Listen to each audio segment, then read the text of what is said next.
Breaking news చూస్తున్నాం. తెలంగాణలో municipal ఎన్నికలు అతి త్వరలోనే జరగనున్న నేపథ్యంలో అన్ని ప్రాంతాల్లో క్లీన్ స్వీప్ చేసే దిశగా కాంగ్రెస్ పార్టీ ప్రణాళికలు రచిస్తుంది. ఈ మేరకు నేడు గాంధీ భవన్లో జరిగిన టీపీసీసీ పీఏసీ సమావేశంలో కీలక నిర్ణయాలు తీసుకుంది. ఇందులో భాగంగా సీఎం రేవంత్ రెడ్డి 9 ఉమ్మడి జిల్లాల్లో బహిరంగ సభలు నిర్వహించనున్నారు.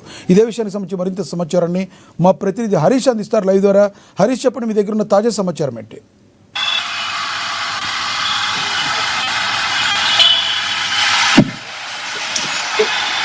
రైట్ హరీష్, మీ దగ్గర ఉన్న తాజా సమాచారం ఏంటి చెప్పండి. సంబంధించి వ్యూహాత్మలను సిద్ధం చేయక పనిచేస్తున్నాం.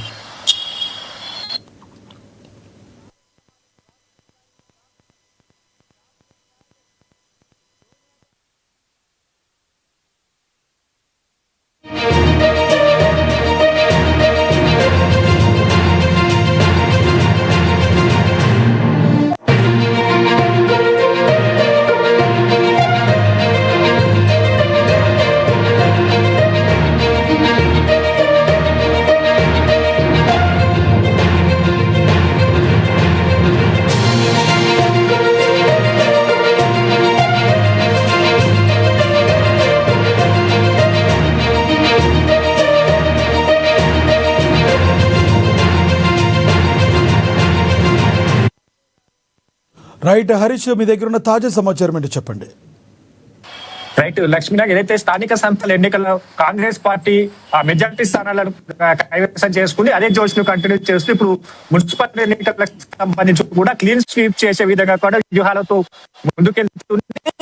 ఇక ఫిబ్రవరి 3వ తేదీ నుంచి 9వ తేదీ వరకు హైదరాబాద్ మినహా 9 ఉమ్మడి జిల్లాలకు సంబంధించి కూడా సీఎం రేవంత్ రెడ్డి భారీ బహిరంగ సభలను ఏర్పాటు చేశారు. ఇక ఫిబ్రవరి 3వ తేదీకి సంబంధించి కూడా జిల్లాకి భారీ బహిరంగ ఉండబోతున్న నేపథ్యం అయితే కనిపిస్తా ఉంది. ఇక ప్రధాన ఎజెండాగా కూడా పలు అంశాలను కూడా తీసుకునే నేపథ్యం అయితే కనిపిస్తుంది. ఇక ఈ రోజు పిఎస్సి సమావేశంలో కీలక అంశాలపైన కూడా చర్చ జరిగింది. ఎందుకంటే మున్సిపాలిటీ ఎన్నికలకు సంబంధించి కావచ్చు, ఎందుకంటే 2023 కాంగ్రెస్ పార్టీ ఎప్పుడైతే అధికారంలోకి వచ్చిందో అక్కడ ప్రజల మద్దతు కూడగట్టినాటికి కూడా స్పష్టం చేసిన నేపథ్యం. దాని తర్వాత పార్లమెంట్ ఎన్నికలకు సంబంధించి కూడా గత ప్రతిపక్ష పార్టీ, ఇప్పుడు ప్రతిపక్ష పార్టీకి కొనసాగుతున్న బీఆర్ఎస్ కి 0 సీట్లు వచ్చే విధంగా కూడా కాంగ్రెస్ పార్టీ తన వ్యూహంతో ముందుకెళ్ళింది. ఆ అంశాలనే ఇప్పుడు స్థానిక సంస్థల ఎన్నికలకు సంబంధించి కావచ్చు 67% సంబంధించి కూడా ప్రజల మద్దతు కూడా కొట్టి మెజార్టీ స్థానాలను సొంతం చేసుకుంది. మరోసారి కంటోన్మెంట్ ఉప ఎన్నిక కావచ్చు, జూబ్లీహిల్స్ ఉప ఎన్నిక కావచ్చు, అన్ని ఎన్నికలు కూడా కాంగ్రెస్ పార్టీకి ప్రజల మద్దతు ఉంది. కాబట్టి ఇప్పుడు మరోసారి ఏదైతే మున్సిపల్ ఎన్నికలకు సంబంధించి కూడా క్లీన్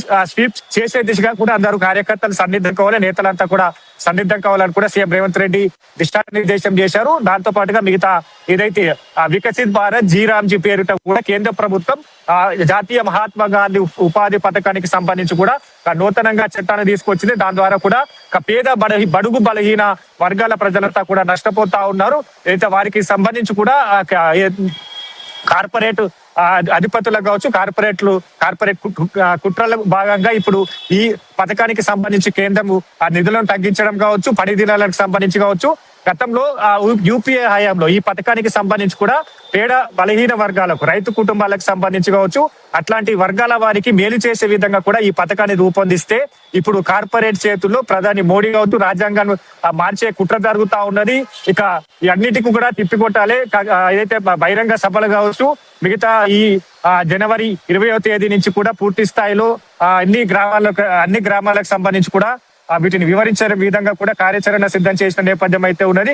ప్రధానంగా ఈ నెల 20వ తేదీ నుంచి కూడా 12,700 గ్రామ పంచాయతీలకు సంబంధించి 30వ తేదీ వరకు ఇక అక్కడ ఏదైతే గ్రామ సభలు నిర్వహించాలి, గ్రామ సభలలో ఈ పథకం ద్వారా ఏ విధంగా నష్టం చేకూరుస్తుంది, కేంద్ర ప్రభుత్వం అనుసరిస్తున్న విధానాలు కావచ్చు, ఈ పథకంలో పని దినాల తగ్గింపు కావచ్చు, నిధులను తగ్గించడం కావచ్చు, వీటన్నిటికి సంబంధించి కూడా ఈ పథకాన్ని తొలగించే కుట్ర జరుగుతా ఉన్నది. దీని ద్వారా కూడా బలుగు బలహీన వర్గాలు కావచ్చు, బీసీ కుటుంబాలకు సంబంధించిన పేద కుటుంబాలే నష్టపోతా ఉంటాయి. కాబట్టి వీటన్నిటిని కూడా గ్రామ సభల ద్వారా వివరించాలి. గ్రామ సభలకు సంబంధించి కూడా తీర్మానం చేయాలి. తీర్మానాలకు సంబంధించి కూడా ఫిబ్రవరి 1వ తేదీకి సంబంధించి కూడా కేంద్ర బడ్జెట్ సమావేశాలు జరుగుతా ఉన్నాయి. బడ్జెట్ సమావేశంలో మొదటి రోజే ఎంపీలంతా కూడా ఈ పథకం పైన కూడా చర్చ చేయాలన్నట్టు కూడా డిమాండ్ చేయాలని కూడా సీఎం రేవంత్ రెడ్డి దిశానిర్దేశం చేశారు. ఇక ముఖ్యంగా ఈ 2 అంశాలను కూడా తీసుకెళ్లాలి, బలంగా ప్రజల్లోకి తీసుకెళ్లాలి. ఇక మున్సిపల్ ఎన్నికలకు సంబంధించి కూడా అందరూ సిద్ధంగా ఉండాలి. ఎందుకంటే గడిచిన అన్ని ఎన్నికలకు సంబంధించి కాంగ్రెస్ పార్టీ మెజార్టీ సొంతం చేసుకుని అభివృద్ధి పథకాల వైపే, డెవలప్మెంట్ వైపే ప్రజలంతా ఆసక్తిగా ఎదురు చూస్తా ఉన్నారు. ఈ 2 ఏళ్ల కాలంలో కాంగ్రెస్ ప్రభుత్వం తీసుకొచ్చిన అభివృద్ధి కార్యక్రమాలు, సంక్షేమ పథకాలకు సంబంధించి కూడా ప్రజలంతా విశ్వసిస్తా ఉన్నారు. ఇక మున్సిపాలిటీలకు సంబంధించి కూడా భారీ బడ్జెట్ ని కేటాయించి అక్కడ అభివృద్ధి పనులు కొనసాగుతున్నాయి. ఇక మున్సిపాలిటీలకు సంబంధించి కూడా కాంగ్రెస్ పార్టీ వైపే మొగ్గు చూపే అవకాశాలు ఉన్నాయి. కాబట్టి అక్కడ అబ్జర్వర్లను నియమించేందుకు కార్యాచరణ సిద్ధం చేశారు. ఒక్కొక్క డివిజన్ కి సంబంధించి కూడా అబ్జర్వర్ల నియామకం ఉంటుంది. అబ్జర్వర్ల నియామకం తర్వాత అక్కడ అభ్యర్థులు ఎవరైతే ఆశావాహులు ఉన్నారో ఆశావాహులకు సంబంధించి కూడా అక్కడ ఎంపిక ప్రక్రియకు సంబంధించి కూడా పారదర్శకంగా ఎంపిక ప్రక్రియ జరగనున్నది. అక్కడ గెలిచే అభ్యర్థికి సంబంధించి కూడా ఏఐసిసి, పిసిసి ఖరారు చేసిన తర్వాత అభ్యర్థికి సంబంధించి కూడా డిక్లేర్ చేసేందుకు సిద్ధంగా ఉన్నది. ముఖ్యంగా ములుగు జిల్లాకి సంబంధించి కూడా అక్కడ పెద్ద ఎత్తున భారీ బహిరంగ సభను ఏర్పాటు చేయబోతున్నట్టుగా చెప్పారు. దానికి సోనియా గాంధీ, రాహుల్ గాంధీతో పాటుగా ఏఐసిసి అధ్యక్షుడు మల్లికార్జున ఖర్గే, అలాగే కేసీ వేణుగోపాల్ సహా కాంగ్రెస్ పార్టీ ముఖ్య నేతలంతా కూడా భారీ బహిరంగ సభకు హాజరవుతారు. ఆ సభా వేదికగా కూడా బీజేపీ కేంద్ర ప్రభుత్వం చేస్తున్న కుట్రలు కావచ్చు, ఇక జీరాంజీ పథకానికి సంబంధించి కూడా మార్పుకు గల కారణాలు కావచ్చు, ప్రజానికానికి ఆ బహిరంగ సభ ద్వారా వివరించేందుకు ఏదైతే పిఏసి సమావేశంలో కీలకమైన నిర్ణయాలు తీసుకుంటే టార్గెట్ మున్సిపాలిటీ మెజార్టీ స్థానాలు క్లీన్ స్వీప్ చేసే దిశగా కూడా ఆ వ్యూహాలను సిద్ధం చేశారు. దాంతో పాటుగా ముఖ్యమైన అంశాన్ని కూడా ఈ పథకానికి సంబంధించిన అంశాన్ని గ్రామీణ స్థాయిలో తీసుకెళ్లాలి, గ్రామ సభలు నిర్వహించాలి. గ్రామ సభల నుంచి అక్కడ మండల స్థాయి, జిల్లా స్థాయి, ఇక భారీ బహిరంగ సభ ద్వారా కూడా ఈ పథకం పట్ల కూడా కేంద్ర ప్రభుత్వం అనుసరిస్తున్న వైఖరి, ఆ పథకానికి సంబంధించి కూడా నీరు గారుస్తున్న తీరు, వీటన్నిటిని ఎండగట్టేందుకు పిఎస్సి సమావేశంలో కీలకమైన అంశాలను తీసుకున్నారు. మొత్తంగా ఈ అంశాలన్నిటి కూడా సీఎం రేవంత్ రెడ్డి దిశానిర్దేశం చేసిన పరిస్థితి అయితే ఉంది. Lakshminath, thank you Harish.